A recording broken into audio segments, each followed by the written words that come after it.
Hello everyone, welcome to your accountancy class, and today I am going to start with the chapter Bills of Exchange. It is very interesting chapter and easy also because you have to pass only journal entries in the chapter. So first of all the basics of journal entry, the rules of journal entry must be clear in your mind. So let's start Bills of Exchange. First of all, why the need arises for Bills of Exchange? Bills of exchange is always used in credit transactions. In every business, there is a large number of transactions every day, and some are on cash basis and some may be on credit basis. So, in case of credit transactions, bills of exchange is used as an evidence, as in promise, or it is also known as promissory note, hundi, etc. So, why the need arises? I am illustrating it with the help of an example. For example, A sold goods to B worth rupees 1 lakh on 1st January 2020 on credit. And B has promised to make this payment after 2 months. B is buyer here who has purchased goods worth rupees 1 lakh from A and A is seller. B is promising to pay after 2 months. And for example, A goes to B to collect the money after 2 months, then he denies. B denies to make the payment.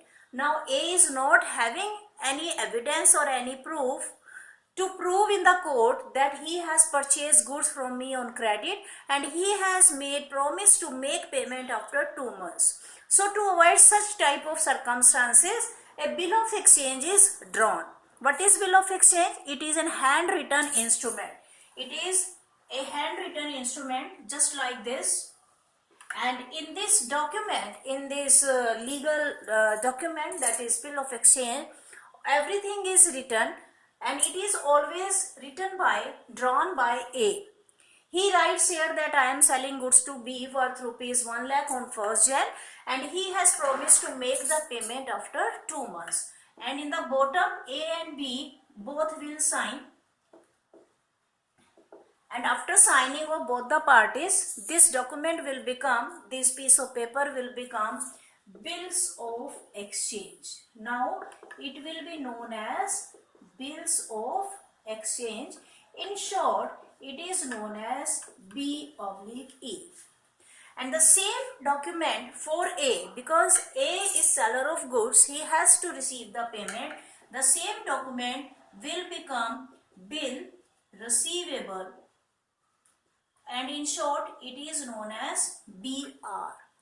The same document, B has to make the payment, so it is bills payable, and in short in journal entries we will use the word B/P. So the same document is having 3 names. Bill of exchange is having 2 names for 2 different parties. For the receiver of the payment, it is bill receivable, and for the person who has to pay the money, for whom this document is bills payable. Now, this person A, who is drawing the bill, who is writing the bill, he is also known as drawer. A is drawer. He will draw the bill. And the person who has to make the payment, he is drawing. He is known as drawing. Or we can also say him acceptor, who will accept the bill, who will sign the bill. And drawer and pay, they can be same or they can be different. Pay means the person who will receive the payment, and drawer means the person who will draw the bill. Draw the bill, I mean to say here, you must have seen check. Check is always issued by bank in form of checkbook. That is always printed, but it is always handwritten.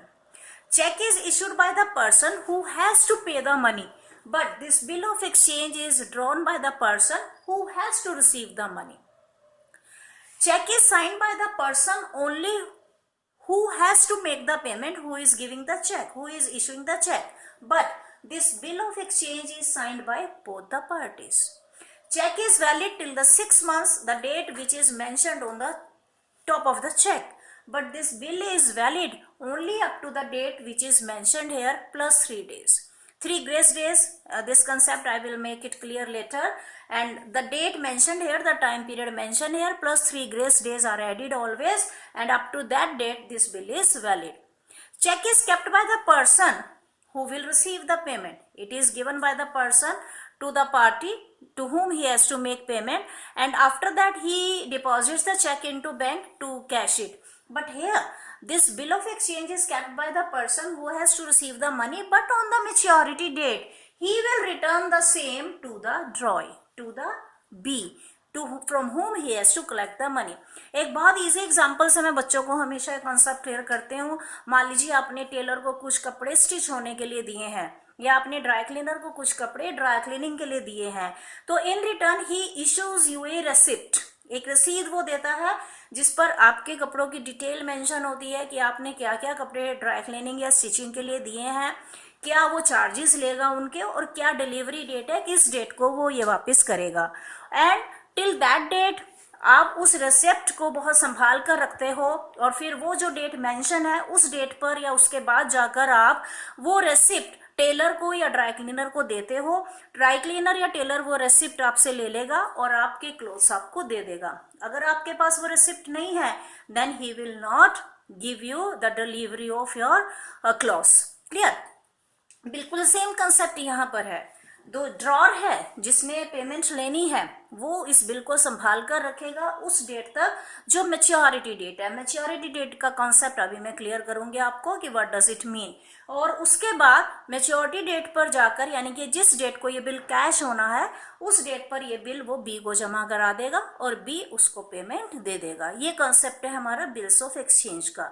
Now I am going to discuss with the very first term, that is maturity date or date of maturity.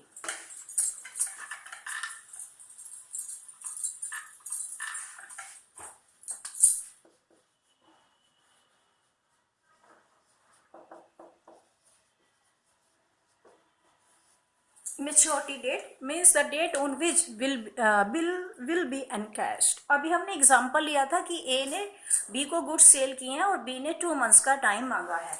हमने वहां date ली थी 1 Jan. ठीक है, तो 2 months means after 2 months A will collect money from B. तो accordingly 1 Jan to 1 Feb 1 month, then 1 Feb to 1 March is 2 months completed. But always under the Indian Negotiable Instrument Act, 3 grace days are always given to the party to make the payment. 3 grace days means now the bill will be cashed on 4th March. A will go to B to collect the money on 4th March. 2 main points here we have to keep in mind. One is this, you always have to add 3 grace days. It doesn't matter कि bill की duration days में है, months में है, 2 months है, 3 months है, 1 month है, या 30 डेज है या 60 डेज है, grace days will always remain 3. Now second point here you have to keep in mind, if there is any you can write here, in case of any emergency holiday.